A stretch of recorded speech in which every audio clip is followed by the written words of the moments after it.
Bonjour, je m'appelle Guillaume Côté du Moulin, je suis musicien à l'Orchestre de Paris et mon instrument c'est le trombone.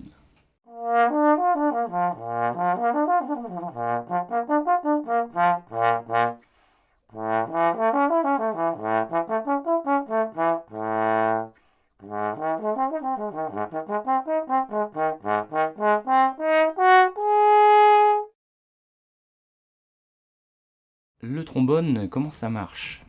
Eh bien, le trombone est composé de 3 parties.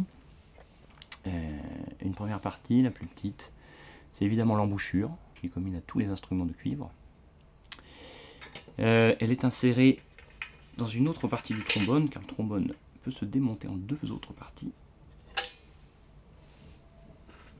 Cette partie qui s'appelle la coulisse, qui, comme son nom l'indique, coulisse, elle glisse comme ça.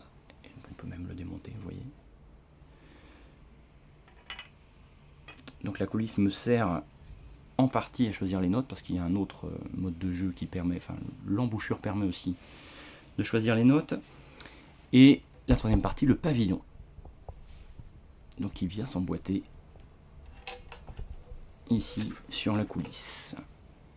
Voilà, donc une petite vis de serrage. Alors, le trombone, comment ça marche? Eh bien le trombone en fait c'est uniquement un amplificateur, et c'est l'amplificateur de la vibration des lèvres dans l'embouchure. Ensuite, le souffle donne naissance à une vibration des lèvres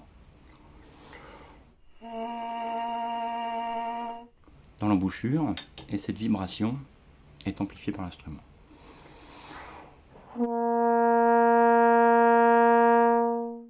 Donc on pourrait parler de parcours de l'air, mais je pense qu'on parle plus du parcours de la vibration de l'air à l'intérieur du tube. Donc l'air et sa modulation, en fait sa vibration, traverse la coulisse, remonte ici et sortent par le pavillon. Et donc c'est la matière, en fait, c'est donc le cuivre, enfin on dit cuivre, c'est du laiton en fait, hein, la matière qui constitue le trombone, rentre en résonance à partir de la vibration de l'air qui est provoquée en fait par le souffle et la vibration des lèvres au départ dans l'embouchure. J'ai omis de parler de cette sourdine qui est une sourdine très courante dans la période romantique, c'est la sourdine sèche. Alors on dit sourdine, mais ça assourdit pas forcément, on l'utilise pour transformer le son.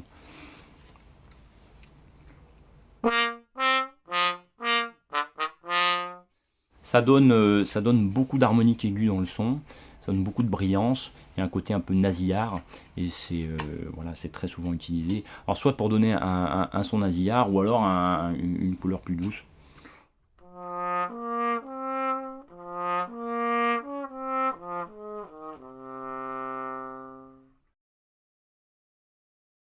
Ce tube a donc des résonances propres, qu'on va appeler des harmoniques.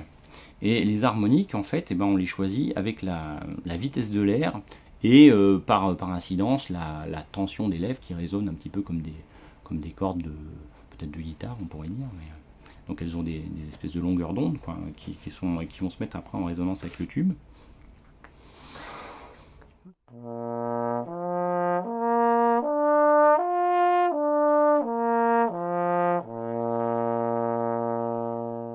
Donc avec ce mode de jeu, on peut choisir un certain nombre de notes qui sont les harmoniques naturelles de ce tube basique. Et donc ce tube, je vais pouvoir varier sa longueur grâce à ma coulisse. Et donc à partir de cette première position, je ne sais pas si on voit si je montre, comme ça on va dire, j'ai la possibilité d'avoir 7 autres positions qui n'ont pas forcément de repères, si ce n'est des repères d'apprentissage, à force on sait où elles se trouvent. Donc première position, deuxième position, troisième position, quatrième position, cinquième position, sixième position et septième position.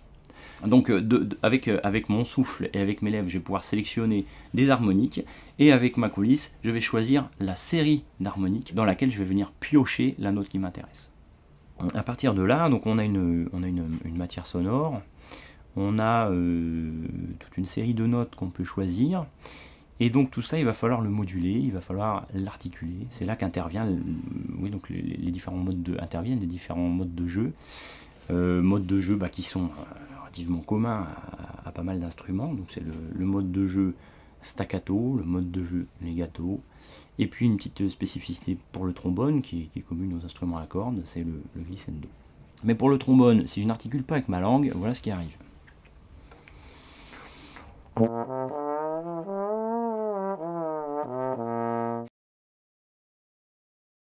Le trombone à coulisses, c'est un instrument qui est très ancien. Il existe depuis la Renaissance, enfin depuis la fin du Moyen-Âge. À l'époque, il s'appelait en France la sac-boute.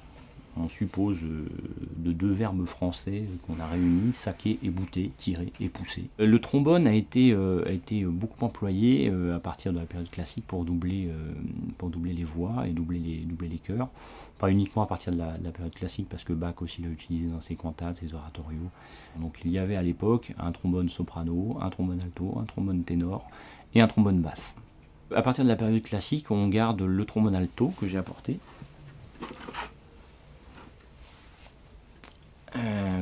Voici, qui est un petit peu plus petit, et c'est un instrument, donc il est plus petit surtout en longueur de tube, son tube est beaucoup plus court, et c'est un instrument qui est construit sur un tube de base qui donne un son de mi bémol, et le trombone ténor est construit sur un tube basique qui donne un son de si bémol. Voilà, c'est complètement différent, donc ça donne un timbre complètement différent aussi. Et donc, à partir de, par exemple, le Requiem de Mozart, on a eu le trombone ténor, le trombone alto et le trombone basse. Bon, je n'ai malheureusement pas de trombone basse avec moi, mais c'est un trombone comme un trombone ténor avec encore une valve en plus. Et il a une taille encore un petit peu plus évasée au niveau du pavillon, et au niveau de l'embouchure, et au niveau de la section du tube. Mozart a écrit, par exemple, ce solo qui est joué, on peut dire, au second trombone, mais c'est un solo de trombone ténor dans le tuba mirum.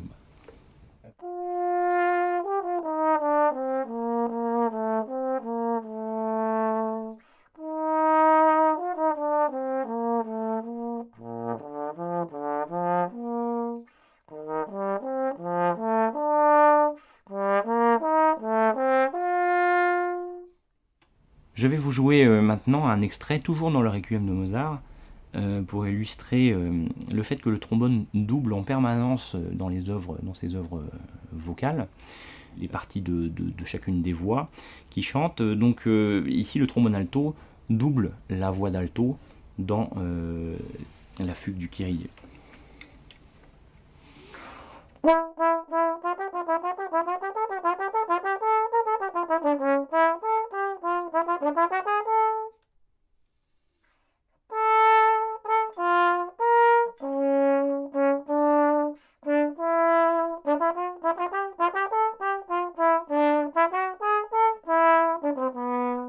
À l'époque romantique, il est davantage utilisé de manière symphonique dans les œuvres de Beethoven, de Brahms, de Schumann, de Schubert. Donc c'est une des périodes les plus utilisées en musique symphonique. Par exemple dans la grande de Schubert.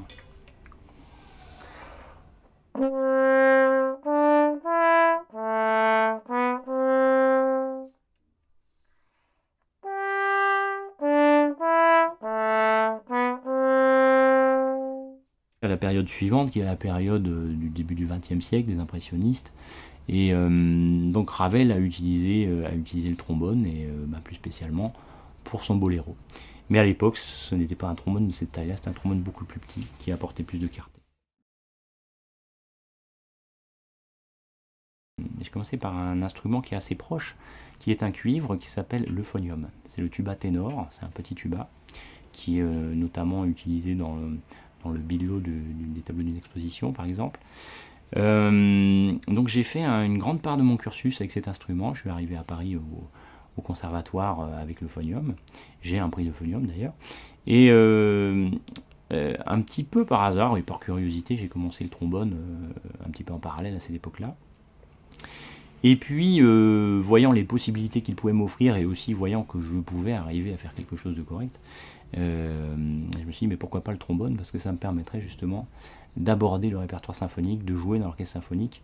Et c'est quelque chose qui m'intéresse beaucoup, parce que le répertoire est formidable, et parce qu'on fait de la musique avec tous les instruments, et qu'on en permanence, on essaie de s'exprimer en essayant de marier le son de son instrument avec tantôt les bois, tantôt les cordes, et puis on peut jouer tous les grands compositeurs. Et donc à partir de là, j'ai beaucoup axé mes efforts sur le trombone, et bien me voici à l'Orchestre de Paris. Je peux pas dire que j'ai un solo d'orchestre préféré, mais c'est vrai que récemment, on a joué une messe de Mozart qui s'appelle la messe de l'orphelinat. Et tout à la fin de cette messe, il y a un solo de trombone alto que je trouve très beau et que j'ai eu beaucoup de plaisir à jouer.